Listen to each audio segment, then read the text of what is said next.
Bismillahirrahmanirrahim. Kalau Nabi Muhammad SAW tidak pernah lakukan maulid, kenapa Anda lakukan? Apa maunya? Gitu loh. Tanya coba, pasti mereka bilang Nabi nggak pernah lakukan, para sahabat tidak pernah lakukan. Sampai saya pernah berkata kepada beberapa teman yang sudah sampai pada, level ustadz-ustadz, kiai-kiai, yang mereka masukkan, saya bilang, akhi, tolong datangkan kepada saya satu saja pendapat, tidak usah dari para sahabat, tidak usah dari para tabi'in. 4 orang imam saja, Imam Ahmad, Imam Malik, Imam Syafi'i, Imam Abu Hanifah, ada enggak? Satu saja statement mereka yang suruh buat maulid, coba datangkan kepada saya. Tidak pernah, satu pun tidak ada statement mereka. Dan itu muncul justru setelah mereka meninggal. Imam Abu Hanifah meninggal tahun 150 Hijriah, Imam Malik meninggal 179 Hijriah, Imam Syafi'i meninggal 204, Imam Ahmad meninggal 240 Hijriah.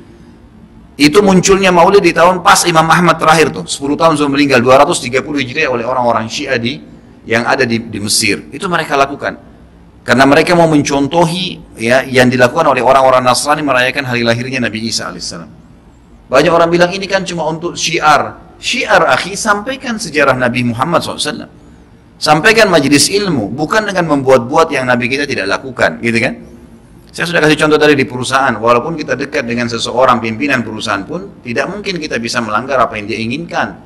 Harus mengikuti apa yang dia titahkan, gitu kan? Seperti itulah memahaminya. Dan segala macam jenis-jenis perbuatan saya tidak rinci satu persatu teman-teman sekalian. Saya sarankan jadikanlah Nabi Muhammad SAW betul-betul sebagai kiai Anda. Kalau mau kerjakan sesuatu tanya, Nabi Muhammad SAW kerjain nggak? Kalau enggak cukup.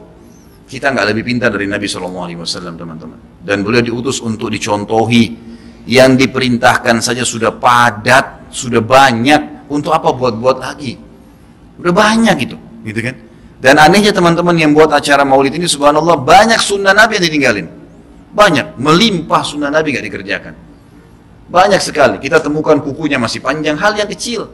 Istrinya belum pakai jilbab, dia masih belum datang ke masjid sholat 5 waktu, banyak. Rame-ramein aja pada saat acara itu saja, itu pun tidak ngerti apa itu acara. Datang baca salawat, berdiri tengah-tengah, padahal dianggap ruhnya Nabi SAW sedang lewat tuh. Itu keyakinan mereka itu. Coba tanyain gitu kan, memang sudah begitu. Jadi tidak cukup dengan kata-kata baik. Mohon maaf, saya katakan ini dengan teman-teman yang melakukan perbuatan-perbuatan yang Nabi SAW tidak perintahkan. Anda sama saja sedang mengatakan, maaf Rasulullah, saya lebih ngerti daripada Anda. Nabi SAW tidak perintahin kita kerjain, jadi kita lebih ngerti dong dari Nabi. Gitu kan? Padahal kita disuruh menjadikan Nabi Muhammad SAW sebagai suri tauladan. Yang disuruh saja, jangan tambah-tambah, cukup. Cukup.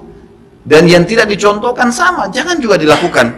Karena Nabi SAW bukan orang yang tidak tahu, orang yang tahu, semua dipandu kan? Berarti di sini masuk dalam mengerjakan apa yang diperintahkan, meninggalkan apa yang dilarang dan yang tidak dicontohkan. Karena di sini dilarang itu bisa Nabi SAW larang atau Nabi SAW sengaja tidak lakukan untuk menunjukkan kalau itu tidak boleh. Kan seperti itu.